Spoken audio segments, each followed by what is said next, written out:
His father was carried for 11 days. 11 days through the foothills of the Himalayas, down dirt roads that barely existed, across rivers, through monsoon heat, carried on the backs of younger men because he was 74 years old and too frail to walk. 11 days from a village in Nepal to the Red Fort in Delhi so that he could stand in the crowd and watch his son receive a medal. His son was 27. He was missing his right hand. He was blind in one eye. And the medal being pinned to his chest was the Victoria Cross, the highest decoration for valor that the British Empire could give.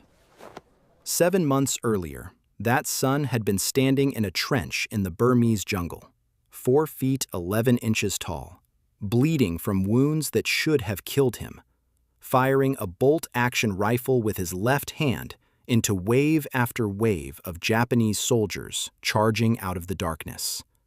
He killed 31 of them, alone, in 4 hours, with one hand, one eye, and a fury that 200 enemy soldiers could not break. His name was Lachhiman Gurung, and this is the story of the smallest soldier who ever held the biggest line. Lachhiman Gurung was born on December 30th, 1917, in the village of Dahakani, a speck of dust in the foothills of Nepal's Chitwan district. His father, Partiman, was a farmer. His mother, Parbati, kept the house. The family owned a small plot of land, a few animals, and not much else. Life was simple in the way that life is simple when there's no other option. You worked the soil, you ate what it gave you, and you didn't ask for more. Nepal in the early 20th century was one of the poorest places on Earth. There were no roads in the hill villages, no schools, no hospitals. The world beyond the mountains was something you heard about from the men who came back from it, the men who had gone to serve in the British Army. For over 100 years, the British had recruited soldiers from Nepal's hill tribes. They called them Gurkhas, and they were considered among the finest infantry soldiers on the planet. Tough, fearless, fiercely loyal, and built for the kind of close-quarters jungle and mountain fighting that broke other men. For families like the Gurungs, military service wasn't just tradition, it was survival. A Gurkha's salary could feed a family for a generation. A Gurkha's pension could change a bloodline. There's a story, possibly apocryphal but too good not to tell, that one day in 1940, Partiman Gurung sent his son to the village to buy cigarettes. Lachhiman ran into a friend who told him the British were recruiting. The war in Europe was spreading. Japan was rising in the east. The army needed men. Lachhiman never came back with the cigarettes.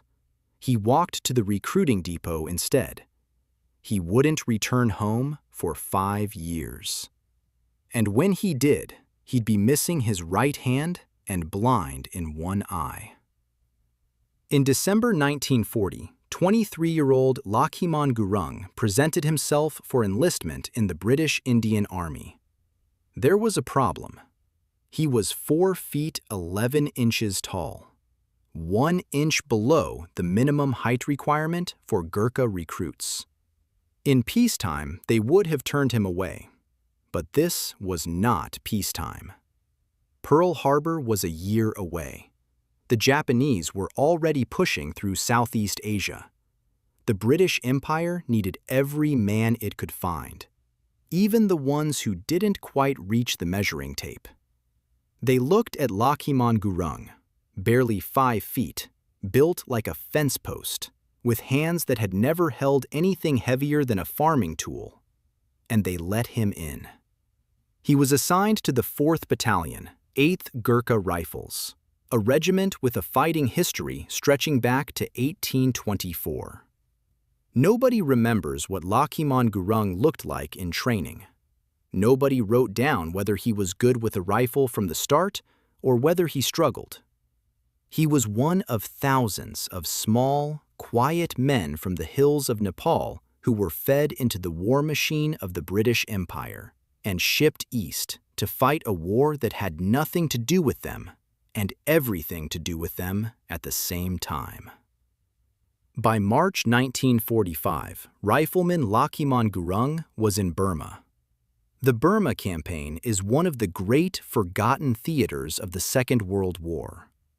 While the world watched Normandy and Stalingrad and the island hopping across the Pacific, hundreds of thousands of men fought and died in the jungles of Southeast Asia, in a war that barely made the newspapers back home.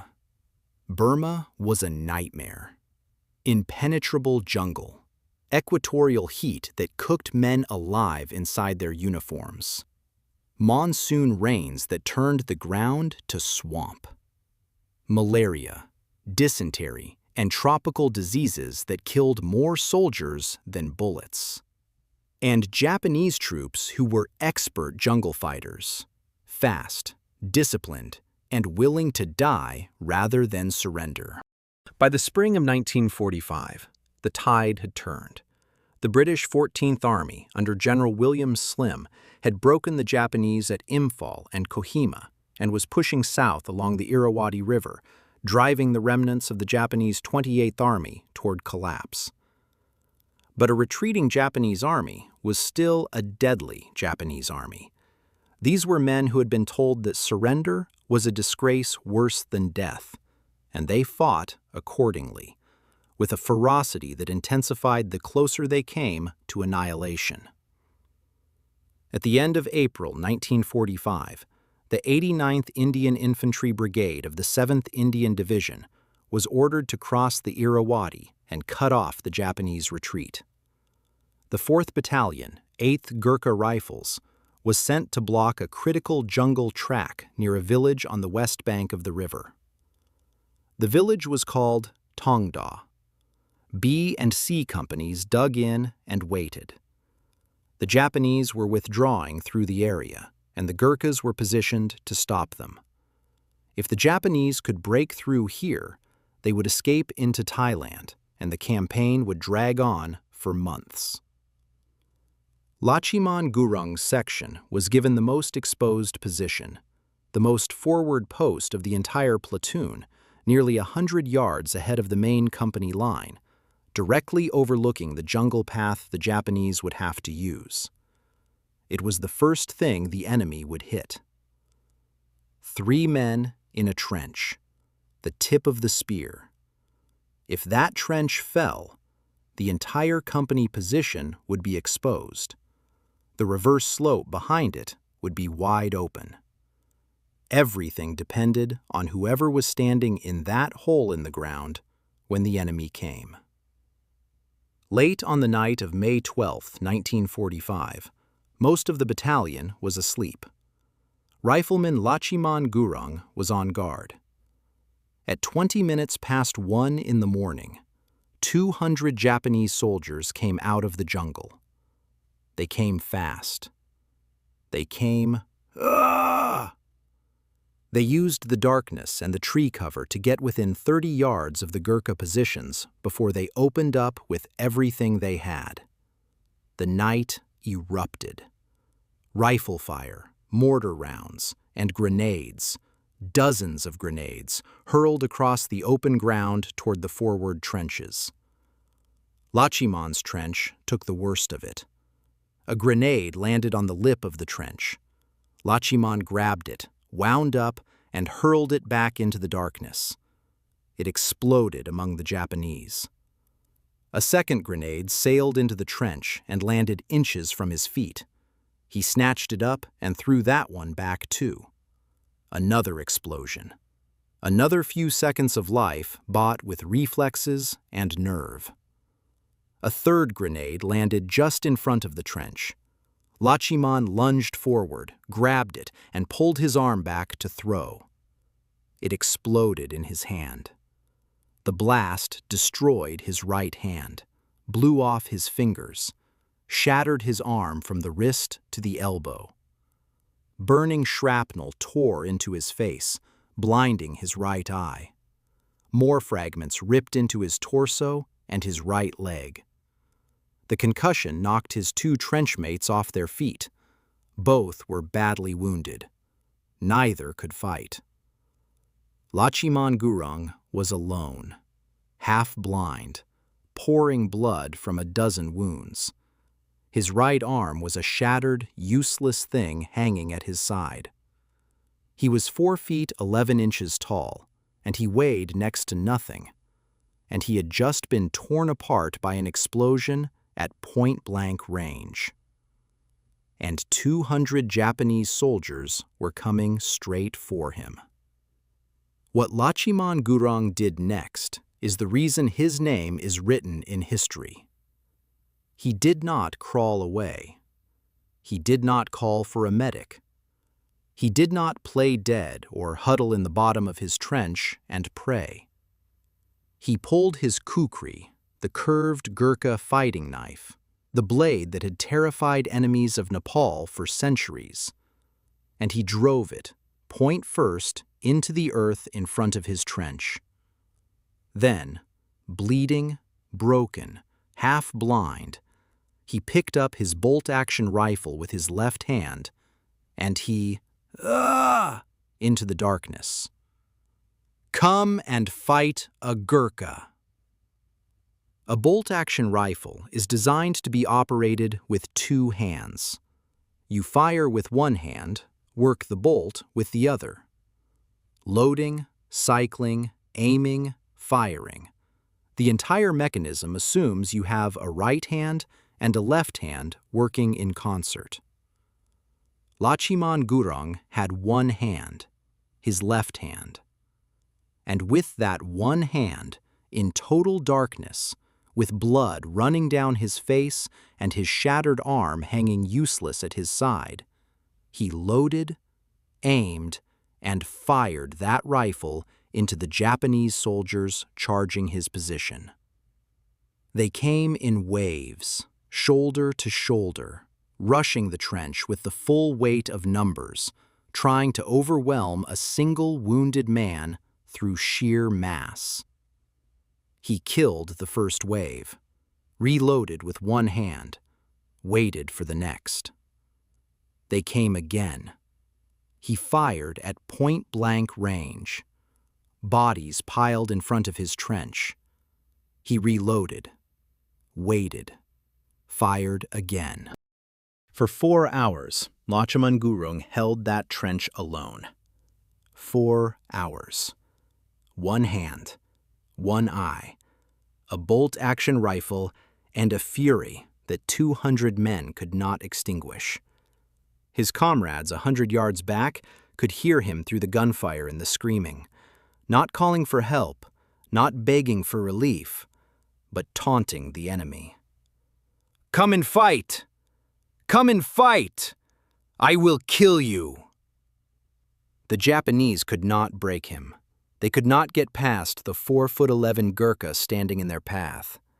Wave after wave crashed against his position, and wave after wave broke apart under his fire. When dawn finally came and the Japanese pulled back, the men of his company moved forward to find Lachhiman Gurung still alive, still standing, still holding the trench that everyone expected to find empty. 87 Japanese bodies lay around the company position. 31 of them were piled in front of Lachhiman's trench. He had killed them all. His kukri was still standing in the dirt where he had planted it. Lachhiman Gurung was evacuated to a field hospital and then to a larger medical facility at Comilla. He lost his right eye permanently. He lost the use of his right hand permanently.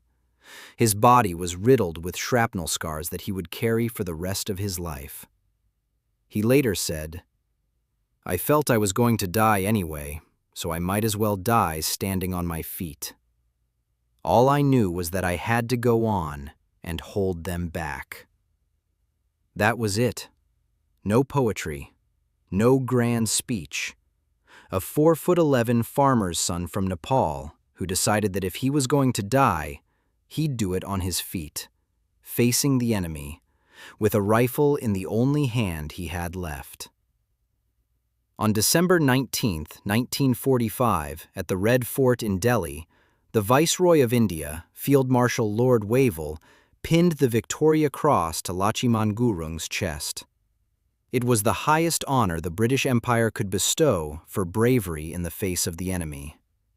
And in the crowd, carried 11 days from a village in Nepal so he wouldn't miss this moment, stood his father, Pardaman Gurung, 74 years old, too frail to make the journey on his own, carried on the backs of other men across the foothills of the Himalayas because nothing on earth was going to stop him from watching his son receive that medal. Lachhiman Gurung looked out at the crowd with his one remaining eye and saw his father's face. Most men would have gone home after that. Lachhiman Gurung didn't.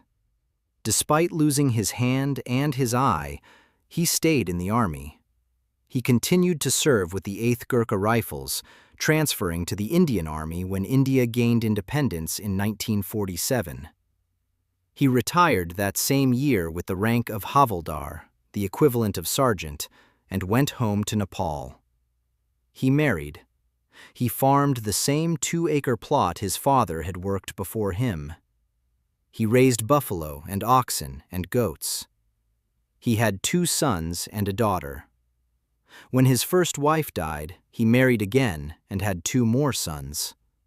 His eldest son became an officer in the Indian Artillery. His youngest joined the Royal Nepalese Army. The bloodline of a soldier carried forward. For decades, Lachhiman Gurung lived the quiet life of a Nepalese hill farmer. He had 1 hand, 1 eye, and a Victoria Cross that he kept polished and ready. He wore it to every public occasion. Not out of vanity, out of principle, because the fight wasn't over. The Gurkhas had served the British Empire for nearly 200 years. They had fought in every major conflict from the Indian Mutiny to the Falklands. Over 60,000 had died in Britain's wars. 13 had been awarded the Victoria Cross. And yet, for decades after the Second World War, the men who had bled for Britain were denied the right to live there. Gurkha veterans who had spent their youth fighting for the crown were told they had no right of settlement in the country they had defended. They received a fraction of the pension paid to their British counterparts. They were treated as hired help, useful in war, disposable in peace. Lachhiman Gurung became a voice for those men. He traveled to Britain repeatedly, always wearing his Victoria Cross, always standing in front of cameras and politicians and telling the truth. That the men who had fought for this country deserved to live in it. In 2008, the campaign reached the High Court. A British actress named Joanna Lumley, whose own father had served with the Gurkhas in Burma, became the public face of the fight. She knelt before Lachhiman Gurung's wheelchair on the steps of the Royal Courts of Justice and told him she wanted to see justice done. In 2009, the British government reversed its position. All Gurkha veterans were granted the right to settle in the United Kingdom. Lachhiman Gurung, the man who had held a trench alone against 200 soldiers, had helped win one more fight. This time, without a rifle. He moved to Hounslow in West London, where he was made a freeman of the borough. He attended remembrance ceremonies. He visited schools. He told his story to anyone who would listen, not because he wanted glory, but because the men who had fought beside him deserved to be remembered. Lachhiman Gurung attended the Remembrance Sunday ceremony at the Cenotaph in London in November 2010. It was his last public appearance. He was 92 years old, half blind, missing a hand and still wearing his Victoria Cross. He died on December 12, 2010, 18 days before his 93rd birthday at a hospital in London.